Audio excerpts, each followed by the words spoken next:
और यहाँ पे देखिए भाई कितनी सारी बर्फ है अभी भी। तेंदुए के साथ साथ भाई भालू के भी पैर के निशान है।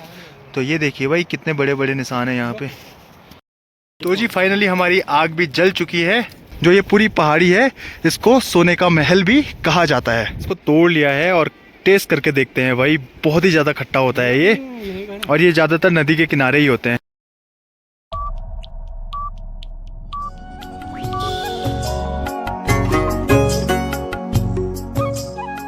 तो जी यहाँ से आगे का करते हैं भाई अब ब्लॉग शुरू। और वो वाला ब्लॉग बहुत ही ज़्यादा लंबा लेंथी हो गया था, लंबा हो गया था, तो वो ब्लॉग वहीं रोकना पड़ा। और अब जा रहे हैं भाई आगे खेतों की तरफ, और वहाँ पे भी एक मंदिर है और उसका रहस्य वहाँ जा कर के बताएंगे आपको। और इस जगह पे हुआ करता था भाई पूरा गांव, और अब यहाँ से लक्ष्मण गंगा बह रही है।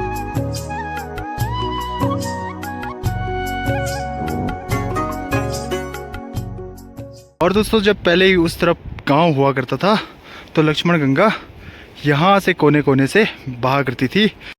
तो ये रहा भाई पुराना रास्ता गोविंद धाम घांगरे जाने का, श्री हेमकुंड साहिब जी का। और भाई ऊपर ही ऊपर अब नया रास्ता बन गया है, और देखिए भाई कितना बड़ा ब्रिज बना हुआ है। हम जा रहे हैं भाई इस तरफ। तो जी हम आ गए हैं भाई नदी के इस पार, और यहाँ पे पूरे गांव वालों के खेत है भाई। तो यहाँ पे आलू वगैरह बोए रहते हैं, राजमा वगैरह बोए रहते हैं। और यहाँ पे देखिए भाई कितनी सारी बर्फ है अभी भी। तो हमें ना यहाँ पे बाघ के पंजों के निशान दिखाई दिए भाई। ये देखिए बाघ के पंजों के निशान, ये इतना बड़ा। तो यहाँ पे बाघ तो नहीं बोल सकते, जो लेपर्ड होते हैं वो यहाँ पे होते हैं भाई। और देखिए भाई कितना खूबसूरत सा नज़ारा आ रहा है भाई। तो दोस्तों पीछे मंदिर है, तो वहाँ पे हम खाना वगैरह नहीं खा सकते हैं, दिन का लंच नहीं कर सकते हैं। तो हम इस तरफ को जा रहे हैं भाई, पीछे की तरफ को। तो वहाँ पे बैठ करके आग जलाते हैं और वहाँ पे अपना दिन का लंच करते हैं।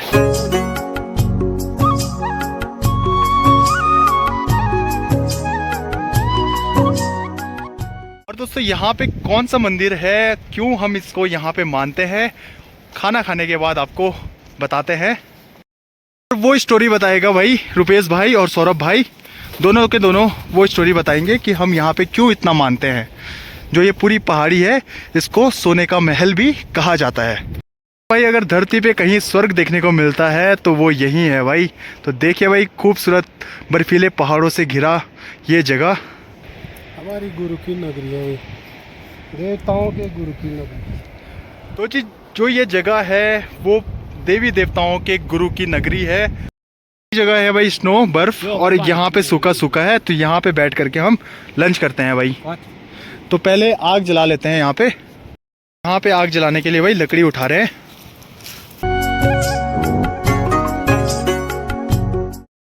और दोस्तों लकड़ी वगैरह इकट्ठा कर ली है, लेकिन हमारी आग जल नहीं रही है भाई, क्योंकि बहुत तेज हवा हो रही है यहाँ पे। तो जी फाइनली हमारी आग भी जल चुकी है। तो जी यहाँ पे हमारी आग भी जल चुकी है, और अब आग के सामने बैठ कर करते हैं भाई लंच।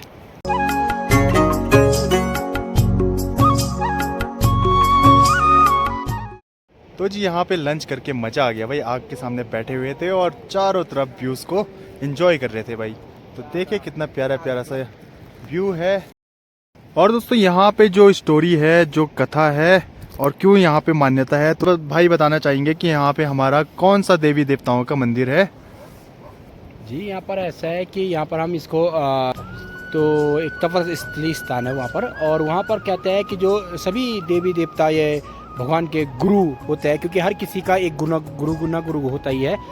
हर किसी का गुरु होता है जो उन्हें शिक्षा देता है, उनके शिक्षा देता है उन्हें। तो यहाँ पर कहते हैं कि बहुत पुरानी मान्यता है। यहाँ पर पहले जो 61 भाई जाग थे पहले, तो उन्होंने क्या कहा, उन्होंने कहा कि हम यहाँ पर ये गुरुदेव जी का हम उनके लिए एक महल बनाते हैं। तो क्या हुआ कि सभी, क्योंकि उस टाइम जो हमारे विश्वकर्मा जी थे उन्होंने ही ये महल बनाया है। तो उनके जितने भी 60 भाई थे जाग, तो वो आए अपने स्थल से आए, तो यहाँ पर उन्होंने क्या कहा, महल बनाया उन्होंने गुरु जी के लिए कि हम आपने हमें इतनी शिक्षा दी, तो हम आपके लिए कुछ ना कुछ करना चाहते हैं। तो उन्होंने यहाँ पर एक महल बनाया है। तो यहाँ पर कहते हैं कि कोई भी देवी देवता रहता है तो उसको यहाँ पर पूरा सोने का महल दिखता है। मतलब हम मनुष्य को तो नहीं दिखता है, पर जिस पे भी पशु आता है या जो भी देवी देवता होता है, ये जो भी देव डोलियाँ आती है, तो उनको यहाँ पर सोने का महल दिखता है। तो यहाँ पर क्या होता है कि यहाँ पर हमारे यहाँ पर जो भी हमारे जो नीचे गांव है, विष्णु घाटी के सभी ऊपर वाले गांव है, चाहे वो पांडुकेश्वर हो या लामबगड़ वाले हैं, तो वहाँ पर जब भी कोई नया पशु आता है, तो जब नया पशु आता है या नई घोड़ी आती है, तो उसकी जो जब क्योंकि नए पशु आता है तो उस टाइम वो बोलते नहीं है। वाक शक्ति, हाँ वाक शक्ति, हाँ, वाक शक्ति के लिए वो यहाँ पर आता है वो। तो जी दोस्तों, सामने रहा भाई दीवारी राजा का मंदिर, और भाई इस पहाड़ को पूरा सोने का महल कहते हैं। और ओवरऑल जो दीवारी राजा बोलते हैं तो वो आगे थे भाई। यहाँ पे जो दीवार देवदार का पेड़ होता है तो उसको हम यहाँ पे मानते हैं, पूजते हैं। इस पूरी जगह पे भाई बहुत सारे सांप दिखाई देते हैं, लेकिन आज तक किसी भी सांप ने किसी गांव वाले को नहीं काटा है। जब गांव की महिलाएं इस पहाड़ी पे चढ़ते हैं घास काटने के लिए, तो इस पे भाई जूते उतार करके चढ़ा करते हैं। इस जगह पे पहले बकरी वाले आते थे, क्योंकि जिन्हें पालसी कहते हैं हमारे यहाँ पर, अनुआव कहते हैं यहाँ पर। तो बकरी वाले जब आ रहे थे अपनी बकरी को लेके बुग्याल से, वो नीचे आ रहे थे, तो क्या होता है, वो जब वो नीचे से आते हैं तो एक मतलब 1 हफ्ता 10 दिन वो यहीं पर रुकते हैं। ये भी एक खरगट टाइप का है। तो उसके बाद वो आगे बढ़ते हैं वो बुग्याल की ओर। उसके बाद जब वो नीचे आ रहे थे तो यहाँ पर क्या हुआ कि उस टाइम अक्टूबर के टाइम पर तो ठंडा हो जाता है, तो उन्होंने क्या करा कि वो बकरी पूरी यहीं पर रखी हमने।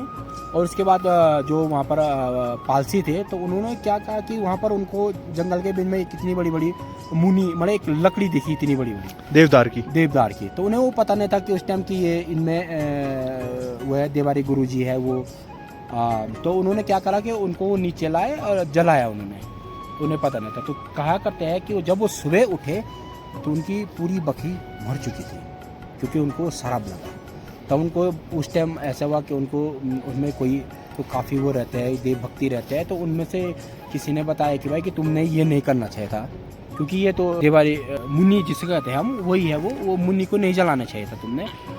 अब उनसे गलती हो गई, उन्होंने क्षमा प्रार्थना मांगी। उन्होंने कहा कि हमसे गलती हो गई है, हमें क्षमा कर दीजिए, कि हमें पता नहीं था। तो उन्होंने क्या कहा कि वो अभी भी वो मुनि है, तो वो आधा, मतलब पहले बहुत बड़ा था, वो अब आधा ही है, वो छोटा सा ही है। तो वो आधा मतलब उन्होंने उस टाइम से जला दिया था, तो आधा ही बचा हुआ है वो।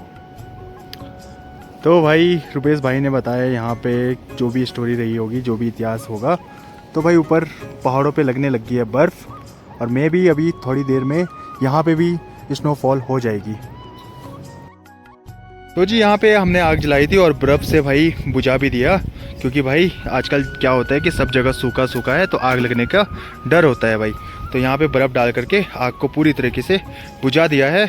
और अब चलते हैं भाई पुल के उस पार, और थोड़ी देर में निकलते हैं भाई पुलना गांव के लिए। चलते हैं अब भाई उधर की तरफ, दुकान पे भरत भैया की दुकान पे बैठते हैं, और थोड़ी देर में स्नोफॉल होती है तो हम भी निकल जाएंगे पुलना गांव के लिए। तो यहाँ पे तेंदुए के साथ साथ भाई भालू के भी पैर के निशान है। तो ये देखिए भाई कितने बड़े बड़े निशान है यहाँ पे।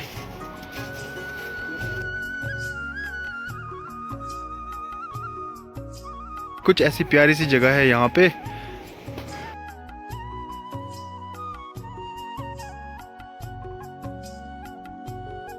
तो जी दोस्तों, हमको यहाँ पे मिल चुका है भाई खटाई का पेड़, और भाई इसको हम पहले बहुत खाया करते थे, और ये बहुत ही ज़्यादा खट्टा होता है भाई। इसको तोड़ लिया है और टेस्ट करके देखते हैं भाई, बहुत ही ज़्यादा खट्टा होता है ये, और ये ज़्यादातर नदी के किनारे ही होते हैं। खटाई को टेस्ट, और ये बहुत ही ज़्यादा खट्टा होता है दोस्तों। मेरे मुंह में खटाई नाम से ही पानी आने लग गया है, मैं बोल भी नहीं पा रहा हूँ।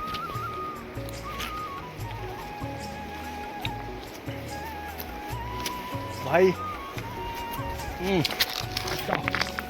बहुत ही ज़्यादा खट्टा है ये, पर मज़ा आता है इसको खाने में। अभी हम आ चुके हैं भाई वापस, और शेरू पता नहीं लंगूर के पीछे कहाँ तक भाग गया है आगे जंगल में, और हमने उसको बहुत आवाज़ दी, आया ही नहीं। तो डर इस बात की है कि उसको बाघ या भालू ना खा दे वहाँ पे।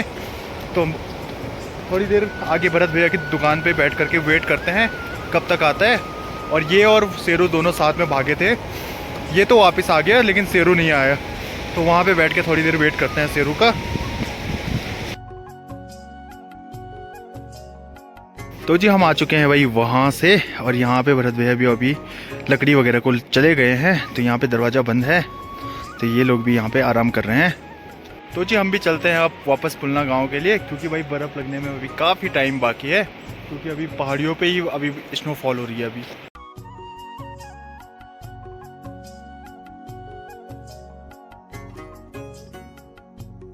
तो भाई माँ भगवती के मंदिर में प्रणाम करते हैं और निकलते हैं भाई यहाँ से भ्यूंडर गांव से पुलना गांव के लिए। और भ्यूंडर गांव में भी अभी जहाँ पे धूप अच्छे से नहीं पड़ती है तो वहाँ पे भी अभी तक बर्फ़ बची हुई है। और हम भ्यूंडर गांव से निकल गए हैं और अब यहाँ से बच जाता है भाई पुलना गांव 5 किलोमीटर। तो कुछ आजकल ऐसा रास्ता देखने को मिलता है भाई जंगलों के बीचों बीच। और दोस्तों यहाँ पे बहुत सारे लंगूर यहाँ पे पेड़ पे चढ़ रखे हैं भाई, और उनको देखने में बहुत ही ज़्यादा मज़ा आता है, एंजॉय करते हैं भाई उनको। जैसे मतलब वो खाते हैं, पेड़ पे चढ़ते हैं, तो उनको देखने में बहुत ही ज़्यादा मज़ा आ जाता है। तो चलते हैं भाई अब नीचे की तरफ। अभी पहुँच चुके हैं भाई डांडी साल में, और भाई थक हार करके बुरी हालत हो गई है, क्योंकि रास्ते में हम बैठते बैठते भी आ रहे हैं और साथ में अखरोट उठाते उठाते भी आ रहे हैं भाई तीनों लोग। तो अभी पहुँच चुके हैं भारत के यहाँ पे, और भारत भी सामने है भाई। तो जी अभी बैठे हैं भाई भारत भाई के यहाँ पे, और भारत भाई ने हमारे लिए बना दी भाई यहाँ पे चाय, तो रेस्ट कर रहे हैं। तो दोस्तों भारत भाई के यहाँ पे चाय वगैरह भी पी लिया है, और भाभी ने ऑलरेडी हम बैग भर के अखरोट ला रखे हैं, और भाभी ने भी यहाँ पे मम्मी के लिए थोड़ा सा अखरोट दे दिए हैं भाई। तो कुछ ऐसे ही है भाई, यहाँ पे कहीं पे भी बैठ जाओ तो चाय वगैरह के लिए पूछ लेते हैं, और चलते हैं फिलहाल अब नीचे की तरफ। तो जी यहाँ पे साजन भाई भी मिल चुका है, जो कि भाई अपने घर पे आया था, यहाँ पे उनके गौशाला भी है। तो डांडी साल से भाई अब 4 लोग हो गए नीचे जाते हुए।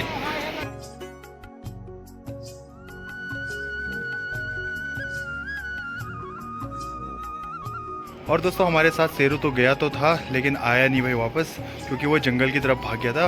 और रुपेश और सौरभ कह रहे हैं कि भाई वहाँ से भौंकने की आवाज़ आ रही थी जंगल से, और वहाँ पे हमने भालू और बाघ के भी पंजों के निशान देखे थे। तो भाई पता नहीं क्या हुआ होगा शेरू के साथ भी, देखते हैं वेट करके थोड़ा। और दोस्तों अभी पहुंच चुके हैं हम जंगल चट्टी, और यहाँ से पुलना गांव रह जाता है भाई 2 किलोमीटर। और दोस्तों यहाँ पे आकर के पता चला कि जो हमारे साथ आए थे राजा भैया और तो उनके साथ शेरू नीचे आ गया था। होप सो वो गाँव में दिख जाए तो भाई दिल को तसल्ली मिलेगी कि भाई हाँ ठीक है बोल के, वरना मुझे तो लग रहा था कि भाई वो अभी तक जंगल में ही होगा। तो जी इस ब्लॉग को यहीं पे एंड करते हैं और मिलते हैं नेक्स्ट ब्लॉग में। तब तक के लिए वाहिगुरु जी का खालसा वाहिगुरु जी की फतेह। हर हर महादेव, जय श्री राम, जय बद्री विशाल। शेरू मुझे मिल गया है भाई पुलना गांव में, हमें तो लगा भाई शेरू आज जंगल में खो गया। तो ये देखो भाई यहाँ पे मिल गया है, और ये हमसे पहले यहाँ गाँव में पहुँच गया है। तो हम तो घबरा ही गए थे भाई, डर ही गए थे कि आज आता कि नहीं आता। चखा शेरू खा।